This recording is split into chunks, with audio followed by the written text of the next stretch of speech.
Hi, welcome back to today's version of Marketing Uncut. I'm Hannes from Best Events Productions.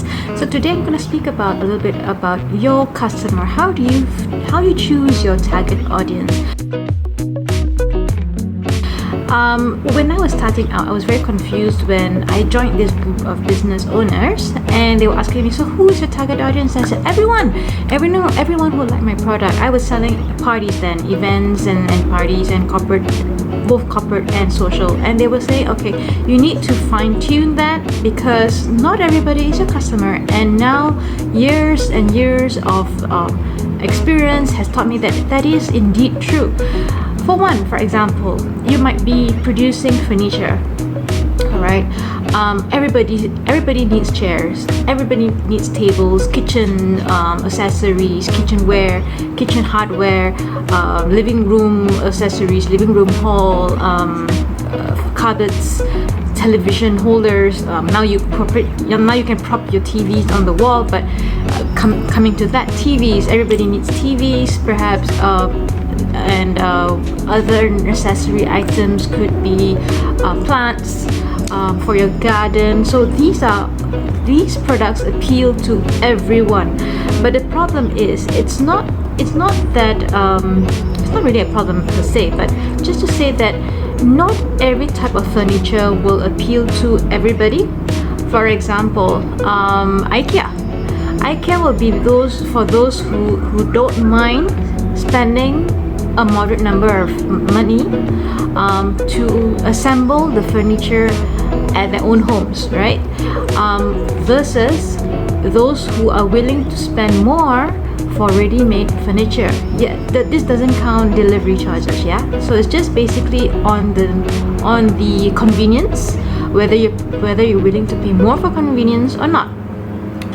Same with kitchenware. Some people who spend more time in the kitchen will want to have better accessories that will last a longer time, which they will actually use, versus those who maybe like to just entertain guests, who would like to have the kitchen look really good, but might not actually be using most of the stuff that are there. So again, two different types of target audience, right? Same thing goes for television sets. Whether you want super HD, super clear pictures, or you're okay with just watching something on your TV so you know what's happening in the world. And another example could be food types. Not everybody will be going to steakhouses. Not everybody will be going to street stalls. So what is your type of audience that you want to target? This is important because you want to customize the message for your specific audience. What if your product, like what I mentioned earlier, the product that are universal, things that people need all the time, not specifically a unique product that is so sought for because of its uniqueness. Okay, let's just say furniture. That's a simple example. So what you can do if you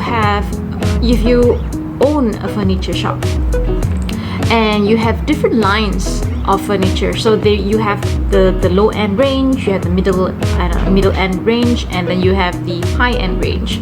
So when you are crafting your message on your website to have a specific sale for certain ranges, you will need to identify a few factors. For example, what's their income? Are they male? Are they female? Because there will be feminine and masculine features to the product. What's their occupation? How long do they spend at home versus now that people are working from home? What kind of furniture can be used for work as well? What's their communication style? Are they very straightforward? Are they going to spend time having a laugh over your messages? Sometimes people need that kind of thing to differentiate your brand from other furniture stores. So when you have your own sense of style and sense of communication, and people like to listen to what you have to say, whether it's on social media or on your website or in your ads, you will be set apart and you'll be remembered. What's their lifestyle? Are they super duper busy people and they just want things that are practical, or do they want things that are super aesthetic because they have guests coming over all the time? what's the age range. This will be good to factor in, especially if you have a range of family members living in one house. So from toddlers to schoolgoers to workers to the elderly, to the seniors who might be, you know, more fragile, who might not be able to walk so much. So furniture needs to be suited for this kind of age range. Where do they live? In the town, in the city, or in the village, or in the not suburban areas?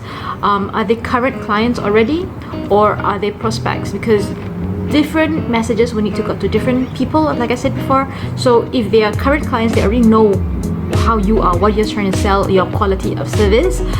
So there's less convincing involved, but more about engagement, listening to what they have to say. Why do they want to buy your product? Why are they not buying others? So get their testimonials. That will actually help with boosting your sales, and keeping them in your database is super important, because it's easier to keep your clients rather than get new clients. What about prospects? Prospects messaging will be different, because you need to convince them that, you know, you're different. Do they want specific, very detailed information, or do they just want to know that it works and that's it? Are they professional business people? So these are some of the questions that you can actually ask yourself, right?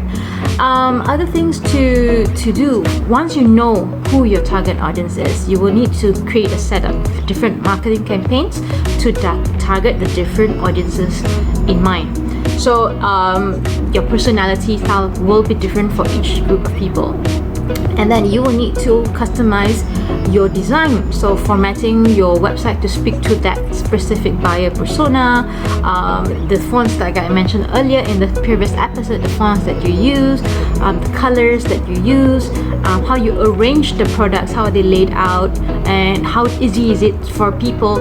Because, for example, if you run a furniture store, it's kind of people are going online now to buy furniture as well, versus before when they had to go to your showrooms, they wanted to sit and test, and they wanted to see examples of how the layouts are. Like IKEA, you know, they set up the whole living rooms for you, different types of living rooms, different types of kitchens, different types of bedrooms. So now your website needs to do so much more than just list the products that are available. You want them to feel that this product belongs into their own homes. And so how you arrange the accessibility of these products is important, and that's something that I just wanted to share this week. So 2 key takeaways would be evaluating your target market. Don't assume that everyone is in your target market. And remember to format your messaging, the things that people see about your brand, your website, your social media materials, your marketing offline materials, in case, some people still prefer to have hard copies of flyers or name cards and things like that. Name cards don't have to be boring. They can be interesting by putting in interesting captions, putting interesting visuals, wordings, and how the whole design of the card speaks about your persona and why they would associate themselves to you. So this is Lily, and I think I've spoken enough this week. I hope it has helped you to further your journey in this going offline to online business. And if there are any questions, like I said before, do reach out to us. We want to know more about what you're doing, and good luck. Have a great week.